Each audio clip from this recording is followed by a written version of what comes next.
Kapatid. So, complete in Christ, redeemed by His grace. So, do you believe that God loves you so much? Amen. Mahal na mahal po tayo mga kapatid ng ating Panginoon. So, kung tayo po ay naniniwala na tayo yung mahal na mahal ng Lord, ibig sabihin po, naniniwala tayo na He did the work to redeem us. So we are all redeemed by His grace, mga kapatid. So doon po sa ating key verse this month, meron pong 3 great things na in-specify po doon ng Panginoon. So yung tatlo pong yun lang ang ating pag-aaralan sa umagang ito, mga kapatid. Sabi po doon, in Him we have redemption. So the first thing, mga kapatid, of all the great things na binigay sa atin ng Panginoon, na sinight po dyan sa ating key verse is redemption. Ano po ba yung redemption? Ibig sabihin po na doon is paying of the price or ransom to release us from our sins and to declare us righteous. So, meron po bang matuwid sa atin, mga kapatid? Sabi po sa Romans 3:10, as the scriptures say, no one is righteous, not even one. Wala po ni isa sa atin ang matuwid, mga kapatid, sa paningin ng Panginoon. Noon po. So yung redemption po, it is all that was necessary to be paid to release, deliver us, heal us, set us free from the sin, Satan, and the curse. So, pag sinabi pong redeem, ibig sabihin daw po dyan is to buy out. So, sabi po sa Romans 3:24, yet God in His grace freely makes us right in His sight. He did this through Christ Jesus when He freed us from the penalty of our sins. So, meron po dyan mga pictures, mga kapatid. Yan po sa picture dyan, alam niyo po ba yung story ni Hosea and Gomer? Si Hosea po ay lingkod ng Panginoon at sinabihan siya ng Lord na asawahin niya ang isang prostitute. At yun po si Gomer. So in this picture, mga kapatid, ito po si Gomer. Yan. And the next picture, yan. Ito naman yung asawa niya, si Hosea. So dati akala ko si Hosea babae, lalaki pala. So yan po si Hosea, mga kapatid. So kailangan po na bilhin or i-redeem ni Hosea si Gomer. Sige po, kuya. So yan. So kung mababasa natin yung Hosea 3 verse 2, so I bought her back for 15 pieces of silver and 5 bushels of barley and a measure of wine. So ibinigay ni Hosea yung kaukulang bayad or ransom. Doon sa kung sino po yung may-ari that time kay Gomer. So, next picture po. So yan.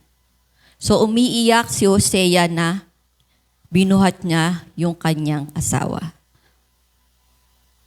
Yan po, mga kapatid. So ito po ay isang ilang pong illustration, mga kapatid, yung redemption na binigay ng Panginoon natin. So next picture po, mga kuya.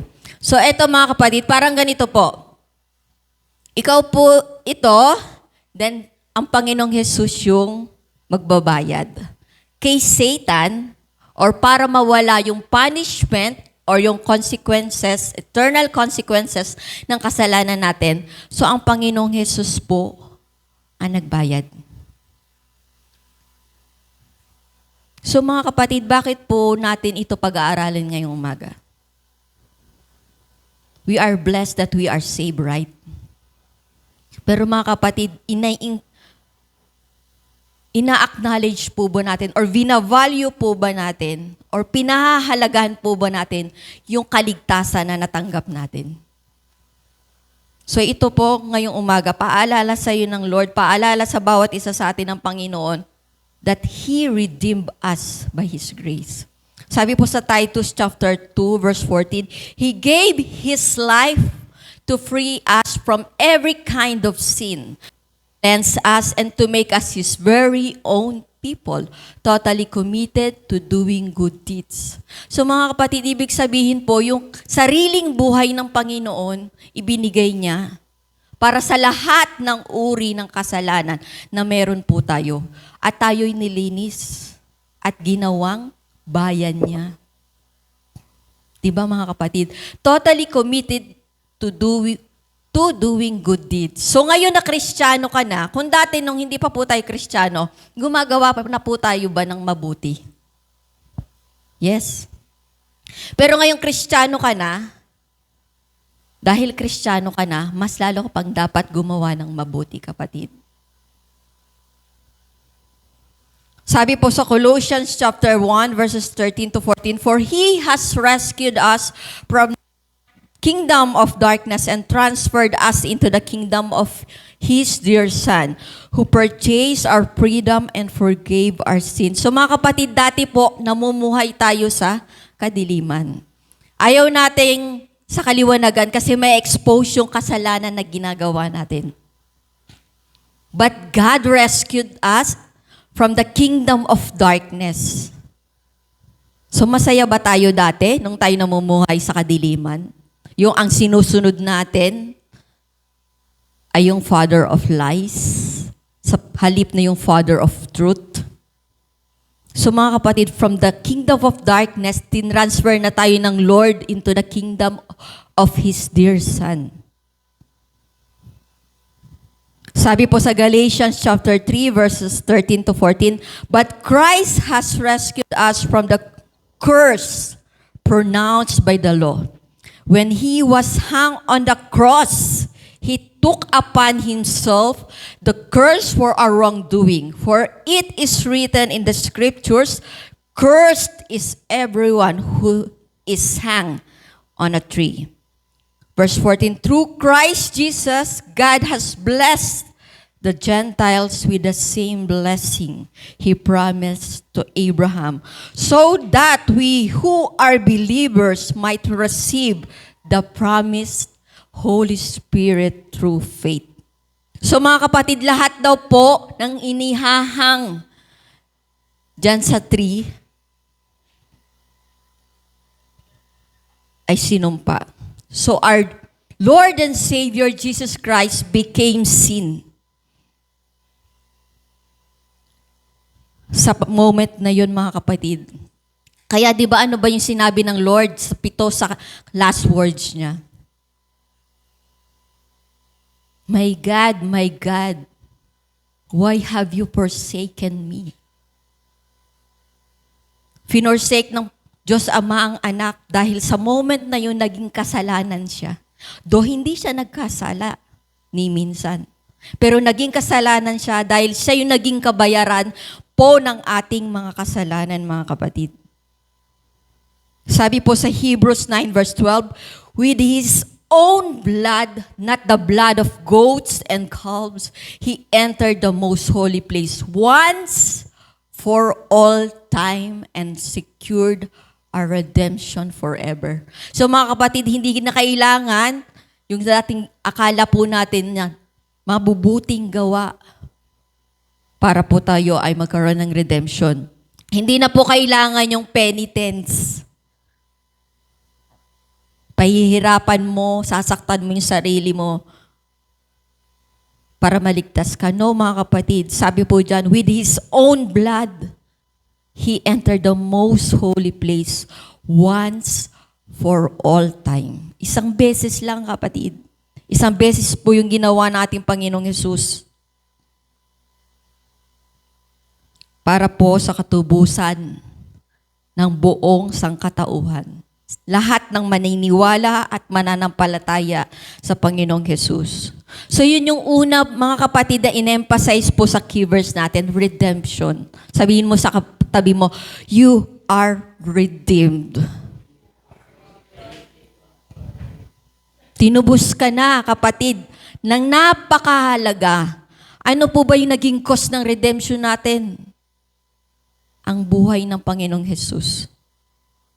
Diba? He is God, pero nagkatawang tao siya.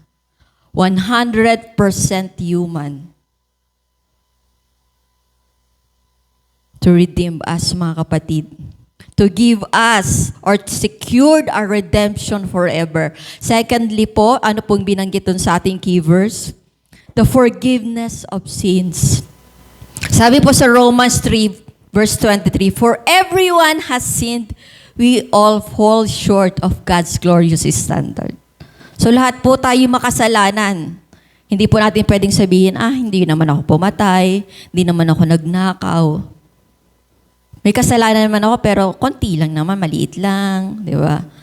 Pero mga kapatid, sabi po sa salita ng Panginoon, for everyone has sinned. We all fall short of His glory, mga kapatid. Pero anong sabi po sa Isaiah 44 verse 22? I have swept away your sins like a cloud. I have scattered your offenses like the morning mist.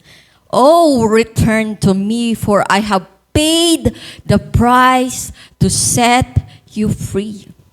So mga kapatid, kung tayo po'y nagkasala, ngayon na tayo meron ng tuwirang relasyon sa Panginoon, ano na yung prompt natin na ginagawa? Diba? We repent, automatically we repent, mga kapatid. So sabi dyan ng Panginoon, I have swept away your sins like a cloud. Diba? At saka yung mga offenses mo, gaya po riyan ng hamog. Diba? Ina-scattered ko lang yan. Kaya kapatid, kung nagkakasalaman po tayo, alalahanin po natin, sinasabi ng Lord, return to me, for I have paid the price to set you free. Lumapit tayo sa Panginoon, hindi po natin kailangan na mas lalo pang lumayo. Kasi pag lumayo pa tayo sa Panginoon, mga kapatid, ano na lang yung magiging resulta? Worst comes to worst. Di po ba? Sino ba ang nakaranas na ditong lumayo sa Lord? Di ba? Tayong mga na-backslide. Naranasan na natin yon, kaya maikukumpara na po natin yung buhay natin na wala tayo sa presensya ng Lord at yung buhay natin na nasa presensya niya. And sabi po doon, Hebrews chapter 10 verse 17, then He says, I will never again remember their sins and lawless deeds. So ito naging topic namin nung BBS. Ang tao, pag nakagawa sa iyo ng kasalanan, nakakalimutan ba natin agad? Nakakapagpatawad po ba tayo agad? Naku, malaking hindi. Malakas na hindi. Di ba mga kapatid? Or kung tayo may nakapagpatawad, napakahirap sa ating kalimutan. Di ba? Napakahirap sa ating kalimutan. Hindi mo ako pinag-take out. Paborito ko pa naman yun. Sa susunod, hindi rin kita ipag-take. Parang dating na naman tayo sa pagkain, no? So mga kapatid, yung tindi ng kasalanan na meron na nagawa ng iba sa atin, napakahirap po nating kalimutan, napakahirap po nating patawarin. Pero sabi ng Lord dyan, no? Then He says, I will never again remember their sins and lawless deeds. Diba? Napakadakila ng kapatawaran na ibinibigay ng Lord sa atin.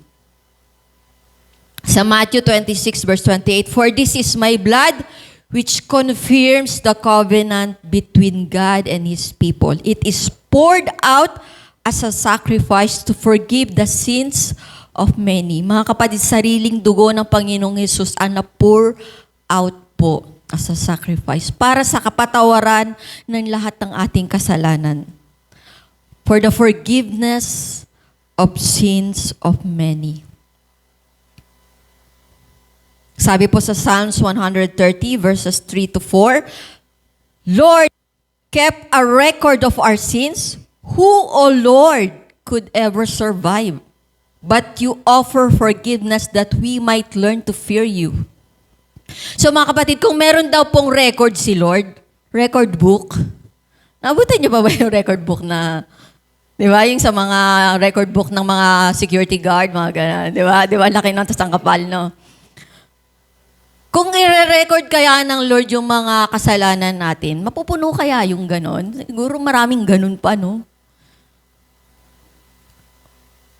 Siguro hindi naman bilang kung gaano karami. Diba? Mag-isip ka nga lang, makaramdam ka nga lang ng against sa kapwa mo, makapagsalita ka nga lang ng pangit. Ang pangit, ayun, ganon. Diba?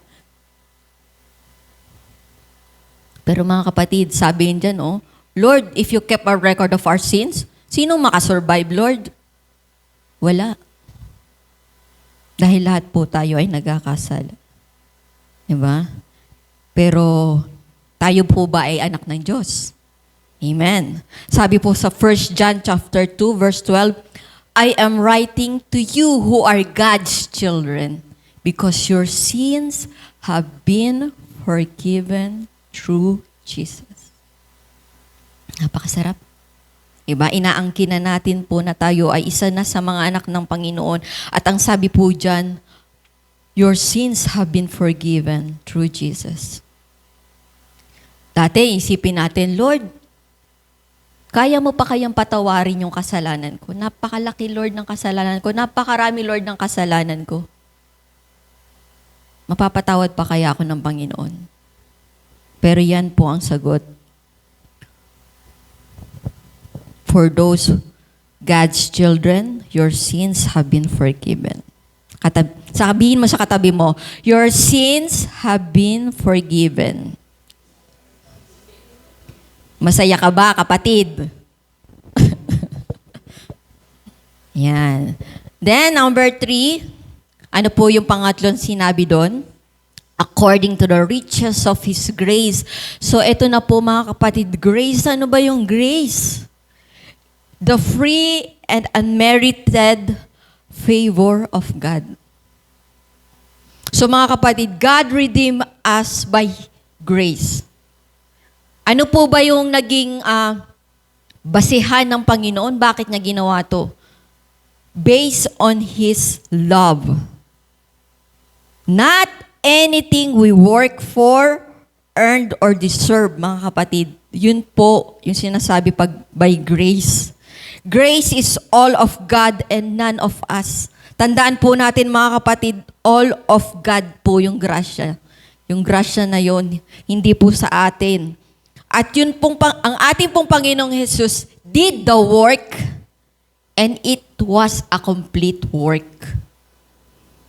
Kaya po, the ransom was paid full and complete. Binayaran niya po ng buo. Sabi po sa Ephesians chapter 2 verses 8 to 9, ito po yung ating binasa kanina. God saved you by His grace when you believe. And you can take credit for this. It is a gift from God. Salvation is not a reward for the good things we have done, so none of us can boast about it. Mga kapatid, walang sino man po sa atin ang pwedeng magmalaki or magmayabang. Save ako kasi mabait ako. Save ako kasi mabuti ako. Save ako kasi masunurin ako. No, mga kapatid. It is a gift from God. It is not the reward ng atin pong mga mabubuting gawa. In Hebrews 4 verse 16, so let us come boldly to the throne of our gracious God. There we will receive His mercy and we will find grace to help us when we need it most. So, last month po, ang ating pong verse, or ang ating pong theme is peace in the midst of trials. So, mga kapatid, in the time, or in the moment, or in the situation we need it most, mga kapatid, sabi dyan, come boldly to the throne of our gracious God. Dahil doon po matatagpuan natin, or marireceive natin yung mercy and yung grace ng Lord. Diba? Nalalagpasan natin lahat po ng pagsubok na dumarating sa buhay natin only by His mercy and grace. Yung problema na akala mo ay hindi mo kaya, nakayanan natin dahil sa Lord. Yung akala mo hindi mo kayang malampasan, na-overcome mo dahil sa grasya ng Panginoon. In Romans chapter 5 verse 20, God's law was given so that all people could see how sinful they were. But as people sinned more and more, basahin po natin, God's wonderful grace became more abundant. The moment that people sinned more and more. Diba, mga kapatid? Magkasalaman po tayo ng paulit-ulit po. Yung pong mayamang grasya ng Panginoon ay napakayaman na ibinibigay sa atin. Mas lalong yumayaman, pinagyayaman ng Lord na ibinibigay po sa atin. Yun po yung grasya, mga kapatid. Unmerited favor of our God sa atin. Kaya po sabi sa Acts 15 verse 11, we believe that we are all saved the same way by the undeserved grace of the Lord Jesus. Sino po nagsabi nito? Si Apostol Peter. Dahil hindi lamang po sa mga Jews ibinigay ang kaligtasan or ang Holy Spirit, kundi maging sa atin din po na mga hintil. So, ibig sabihin nito mga kapatid, God showed no favorites and no exceptions.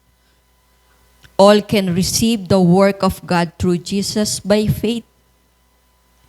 And He makes that faith available to all who hear the gospel. Kaya mga kapatid, kahit yung pananampalataya, iyon ay bigay lang din po sa atin ng Lord. Our faith. When we hear the gospel. Mga kapatid, we are all redeemed by His grace. Kaya po ng sinabi sa Ephesians chapter 1 verse 7, He is so rich in kindness and grace that He purchased our freedom with the blood of His Son and forgave our sins. These are the three of the great things God gave us, mga kapatid. Redemption, forgiveness, and grace. Kaya nga po, let us recognize the cause of our salvation and live in accordance with the grace we have received. Sige po, tayo po ay umuko at manalangin. Aming Diyos na banal at makapangyarihan sa lahat, Panginoon, salamat, Lord God, for this morning you've given us. Maraming salamat po, Panginoon, sa iyong mga salita na amin pong narinig na pag-aralan sa umagang ito, Lord God. We thank you, Lord, for our redemption, Lord.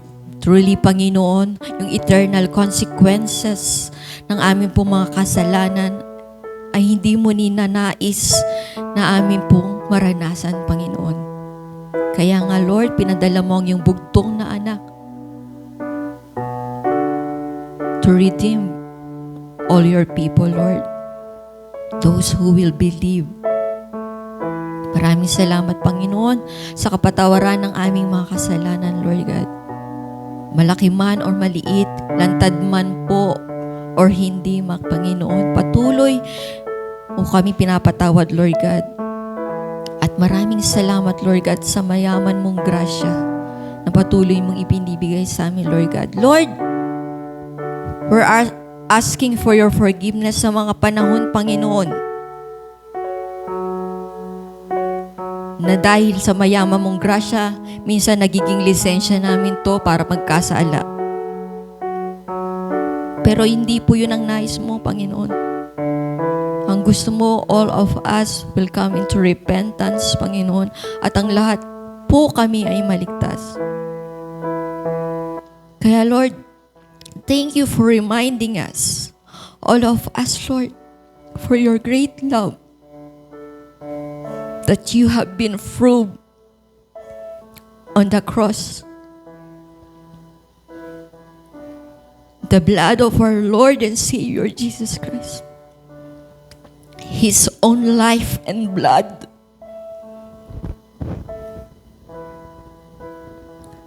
The salvation we receive only by your grace.